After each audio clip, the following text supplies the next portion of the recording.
You're right, guys, as the title suggests, we're looking at the best value forwards for game week 10, the FPL season 25-26. We're going to be using the StrikeEngine FPL points predictor tool. Link to that tool is in the video description. So we're interested in forwards, so we're going to sort by position just by clicking on position, and then we're going to hold shift and we're going to click on PPV, points per point, predicted points value, and we're going to click it twice, have it in ascending order. Now we'll come on to page 6, which is where the forward starts. So who have we got first? So we've got Danny Welbeck, very good value for a forward at a 9.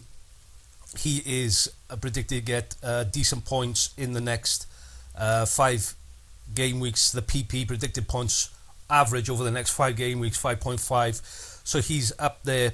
He's beating most people. Next game week, 5.7 again. Not the best for this game week, but he is up there. We'll just have a quick look at the difficulty rating. This is partly using the FDR from the FPL website, the official site. So we're coming on to Brighton. How are they looking? Good fixture coming up. They are playing Leeds at home. And then after that, things become more difficult for them for sure. If we come down and look at the home away weighted fixtures, again, very good fixture for them, as you would expect, playing Leeds at home, and over the next 5 game weeks it's not looking too bad either. We'll take a quick look at this one. This is more to do with their league position, and Brighton are where, and this is saying obviously good fixture against Leeds, not so great going on. The big discrepancy, if you like, is coming from the home and away rating. But nevertheless, 0.65 is very good. It's definitely above average fixtures. I personally like the home and away rated fixture weightings because there does seem to be a difference in home and away form. So he could be a good choice. In the past, I haven't been the biggest fan of Welbeck. He used to have chances that he should be putting away, but he was missing them. But this season, again, a bit like Man U at the moment, he seems to have turned a corner. So I'll give him one more game, a couple of games, and then he's definitely going to be, if he can keep it up, he's definitely going to be on my radar. Minutes are not the best, but none of the forwards are really setting the world on fire with minutes. I mean, there are a few there, but when it comes to value, he's not horrendous. He's okay for minutes, and I think he's playing these days. So yeah, Welbeck for a value choice, I think he's the top choice. Yeah, I agree with that. Come on to Thiago, Brentford. Again, 8.7, very good value. If we look at the points per game over the next 5, better than most. But again, we're talking about value here, and I think if you combine the value with his predicted points over the next 5 games, it's good. And he's also getting a good one the next fixture. But the predicted points here is based on the official FDR, and it's inflating it, I think, a little bit for Brentford. It's saying that Palace is favourable for Brentford, which I think most people would argue that it's not that favourable for them. If we come on to the difficulty rating, just to show what I mean, Brentford, it is saying for Brentford over the next 5, this one is kind of average fixture. Not, it's average. It's not horrendous. It's not good. It's not bad. And then it picks up going forward, but kind of similar over the next 8 game weeks for Brentford. And if we come on to the home away rated, we're at Brentford here. They're down here, so it's saying bad fixture for them, which I would agree. Palace at home is not a good fixture for Brentford. Palace solid defensively, but then it's going to improve over the next 5. I think when you take off this, we're looking for the lower the number, the better here, guys. Yeah. So once we get the Brentford fixture out of the way against Palace, things do improve for Brentford. So maybe not as convincing as the Welbeck fixture, but he is good value, and he does score points. So he's a nice one to have on the bench even if you're not starting him. After that, we've got Woltemade, another one I've been very reluctant. Honestly, for me, he doesn't pass the eye test, but you can't argue with the numbers. He's averaging 1 bonus point per game. His form is decent. I mean, if we look at the others here, it's definitely better than average. He's getting a big boost for this game week, and he's playing, who's he playing? West Ham away. So you'd think they're going to do something against West Ham. Let's see what Nuno can do there. And then over the next 5.7 average predicted points over the next 5 game weeks, which again is, it's up there. It's better than most. So I think he's a good choice. He's not the cheapest. So you can expect some good points from him. Obviously, he's predicted to score more than Thiago. So these three here, if you want a value front line, I think this is solid. Come on to Isidor then, Sunderland. Better minutes than Woltemade. Same value rating, and obviously less points. He does cost less than Woltemade. He's getting a big boost. Sunderland are getting a big boost in the next game. They are playing, who are they playing? Everton at home. Basically, Sunderland have been really good at home this season. They've been scoring goals at home. They haven't been conceding many, so I can see why he gets a good boost for their next fixture. But going on from that, drops down to 4.1. And if we're looking at the other players here, it's not the best. I would say probably like an average rating over the next 5 game weeks. But again, his value is fantastic. Let's take a quick look at the fixture difficulty rating for Sunderland. Official tool, again, giving it a big boost for Sunderland against Everton. But things do get difficult then over the next 5 and the next 8 game weeks. And if you come on to the home away rated fixtures for Sunderland, what are we seeing here? Yeah, again, big rate, big boost, very good fixture for them next game week. But then over the next 5, it's going to take, it's getting harder for them. And I say if you take this minus 0.73 out of that average, then you can say it's it's going to be maybe a bit worse than that. I'm not sure who they're going to be playing in 6 game weeks time, but over the next 5, it still looks promising. Kind of. They're not great fixtures, so maybe this is Isidor someone to look at for this week, maybe on a value thing, or you just have him on the bench as a value forward that you can bring in. His minutes aren't bad, so he could be a good backup. After that, we come on to Mateta. I think he's super popular at the moment. He's done. He's had a few goals recently. His form is fantastic, but his form is overperforming the predicted points and what he's predicted to get next week. So I don't think he can keep up what he's been doing. But again, a solid choice and very good value. Having a quick look at Palace's fixture difficulty. It's saying minus 0.7, but as I said, we covered this against Brentford. I think this is probably underselling how good a fixture this is for Crystal Palace, and then things do get better according to the official rating. If we come on to the home and away weighted fixture difficulties, it's saying like a 0.65 is a good rating in this for this rating, and it's going to continue. So again, I'm leaning towards the StrikeEngine fixture difficulty rating, home and away weighted. It's saying that the Palace have got a good fixture this week. I would agree against Brentford. Brentford have not been good away this season. Let's have a quick look at what Brentford have been doing. Average points away is only 0.75, and they've been playing 1.25, which is probably about below average fixture difficulty away. So they haven't been great away. And then Palace, averaging 1.5 points per game at home. Again, slightly below average home opposition difficulty as well, though. So this is why the official rating maybe is downplaying Palace his chances, but they've been scoring goals, but they've also been conceding. But we're talking about forwards. What we care about is how many goals they're scoring at home, which is good. And if we come down to they're playing Brentford. What are Brentford doing away from home? 4 goals. So below average scoring away, and 5 goals, and they are conceding. So again, just another reason to say I think this is a good fixture for Mateta. And on the long term, I'd also say yes, he's a good long-term pick as well. Good for this week and a good long-term pick as well. Going slightly against the grain here. There is we do converge the official rating or the semi-official rating and the StrikeEngine rating. So yeah, again, long-term pick. I think Mateta is a very good choice. 7.2 I think is very good value, especially for a forward. Then we come on to Sesko, and the big problem with Sesko is the minutes. I think it's a stay away for me on Sesko unless something changes there. But he's got good value. Points per game 5.1 if he plays. And obviously we've said that in the previous video, Man U got good fixtures coming up. Just to recap that, Man U, fantastic fixtures coming up according to the semi-official difficulty rating, if you like. And the home and away rated difficulty rating, again, very good, minus 1.8 and getting better. So I understand if you want Sesko, but it is a risk for the minutes. After that, we've got Lyle Foster. Again, 6.7. Honestly, for me, I want something more than 6 for sure, for any player that's on the team. Numbers are not great, but he is very cheap. But he's got the minutes. But you can see, the predicted points is a big step down. What's that going to be? 1.4 points per game less.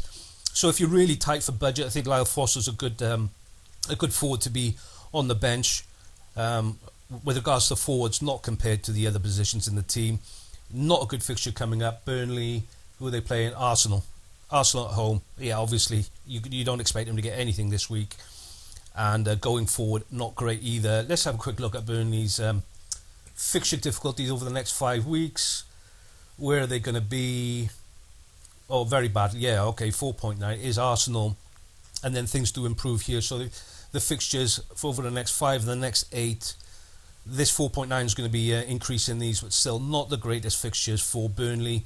If we have a look at this planner, which is taking into consideration the league positions of the teams.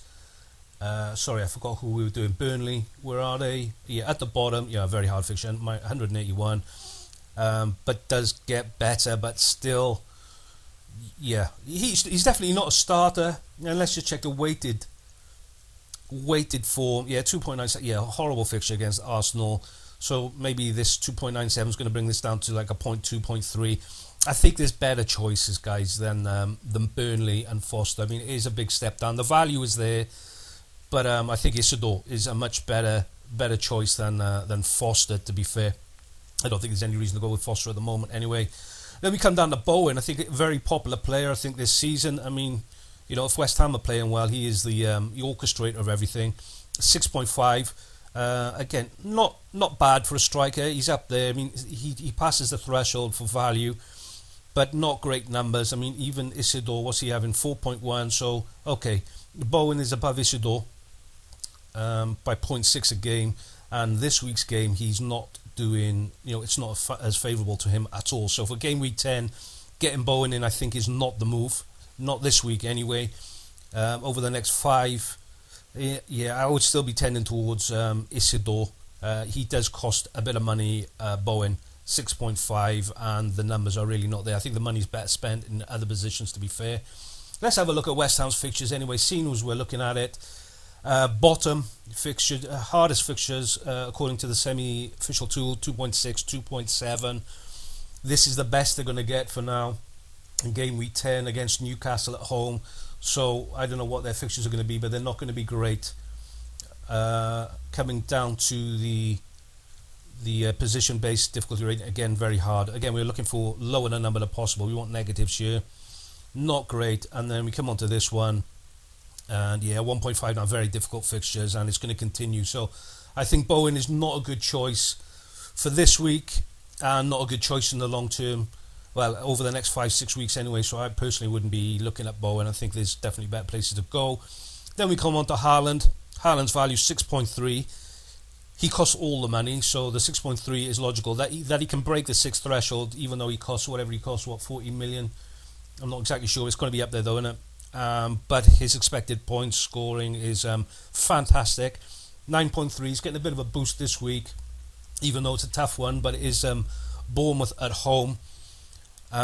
He's averaging 2.2 bonus a game. I mean, you can't not have him, obviously, for obvious reasons. There's a reason that he's captain for so many people. Nevertheless, let's have a look at Man City's fixtures. Official, it's saying it's not great this week.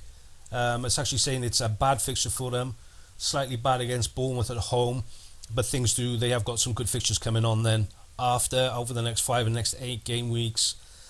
The position-based one, what is it saying? Man City, yeah, not great this week. Hard one against Bournemouth. And then, they're back in the ballpark. Then second best fixtures over the average over the next 5 and next 8. Let's have a look at why is Man City not more favoured this week. So let's have a look on the weighted average, 2.8. So it's like they are definitely, it's a good fixture for them according to the weighted fixture rating. Again, another reason why I'm not 100% convinced by the official difficulty rating. Good fixture for them, and that continues. Let's just have a quick look at what Bournemouth are doing away from home. They're only scoring 1.25 points away on average away from home, but their fixture difficulty away from home has also been above average, I would say. We can search on this like this as well. So where's Bournemouth here? 1 point. So about average difficulty away. and then they are, where are they? Bournemouth, but above average points away from home. So they're not pushovers, but they are conceding and scoring away. Man City are scoring and not conceding at home. So it's a definite, I would say that this is not a good fixture for them. And with regards to strikers, it's definitely a good one for Haaland this week, and it's going to continue. I'm not sure if I really needed to do that one, guys. Obviously, we're just going to get Haaland in, aren't we? Ekitike, minutes problem and a Liverpool problem at the moment. 5.7, and this is coming down. Form is starting to... he started off great, but his last... he got Isak's back in. His minutes are not there. So this is... he's slowly falling down the order. He's been at the top for a while, but... Liverpool form, as I said, is starting to hit him. If he plays, these are the predicted points. So 6.3, 5.8. But again, he's not playing. So I think we've got to rule him Ekitike out. To be fair, he's got low value as well. We come on to Richarlison. He's not playing 90 minutes these days. He's coming on.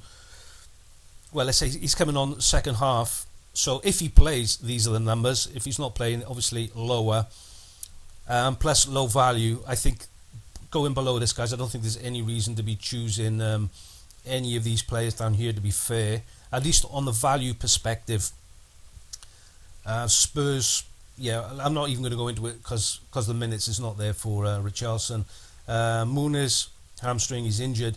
Got João Pedro, Chelsea. Expect a lot of people have still got him from the start of the season, but he hasn't been doing anything recently, and this is starting to bring his numbers down. He's been like the top. He's been up at the top 3, but not so much now. He's still playing. He's got the minutes, but the value is starting to come down, as is his expected points. Is that going to change? I'm not sure there's any reason for us to believe that João Pedro is going to turn it around. I think maybe he's playing in a different way. Well, since we're here, let's have a look at Chelsea fixtures. If you've got him on the bench, is it worth keeping him? Looking at the part official rating, Chelsea hard fixture this week. They've got Spurs away, but I've said in the previous video, I don't think this is as bad as this at all. In fact, I would say it's a positive for Spurs. I think if you've got João Pedro, well, let me just show you what the home and away weighting is given for Chelsea. It's saying that this is a super good fixture for Chelsea this game week 10 against Spurs, and then from that things go pear-shaped. So if you've got him in the team, I think you've got to keep him for this game week, and then if you're thinking about moving him, do it after this game week. So you may be thinking, why is there such a discrepancy between the weighted difficulty rating and the actual rating? And it comes down to Spurs home form. If you can come to Spurs at home, they're only averaging 1 point per game at home, and their opposition difficulty at home has been third easiest. Basically, Spurs are not good at home, at least so far this season. And then if we look at Chelsea away from home, they are third best points away from home, and their fixture difficulty away from home has also been easy, but not as bad as Chelsea. So Chelsea away power 2.25 according to the tool. Home of power for 0.84 for Spurs is very low. So yeah, if you've got him in the team, or you just want something just for this week, then maybe target João Pedro. There's definitely potential for points there. How many points are Spurs conceding at home? Let's have a quick look. Goals against home 4, so a goal per game, and then they're not really scoring. But Chelsea away from home, massive. They've scored 11 away. I suppose the West Ham game is going to be skewing that a little bit, and they are conceding also. So like I said, if you've got João Pedro in the team, I wouldn't sell him this week. Leave him in there, in my opinion, and then think about moving him on after that, if that is indeed, if you do have him. Is it worth getting him in for this week? I mean, if it's a wild card, you've got budget to spare, sure, get him in. If you don't like anybody else, I mean, I don't think he's a bad shout this week, to be fair. After that, we've got Calvert-Lewin Leeds, but again, we're getting into really bad value territory here. I don't think there's any reason to go down here. I mean, we have got quite a good, nice variety here of cheap players. Yeah, you've got Isidor, Thiago, Foster, if you really need to go there, and he's playing as well.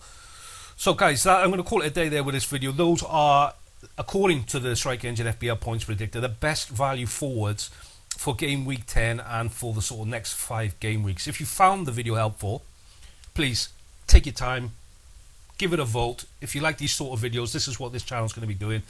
FPL predictions using the tools that are on StrikeEngine FPL. Subscribe to the channel for more videos like this. That's it for now. Have a great game weekend. Look after yourselves and I'll see you next time.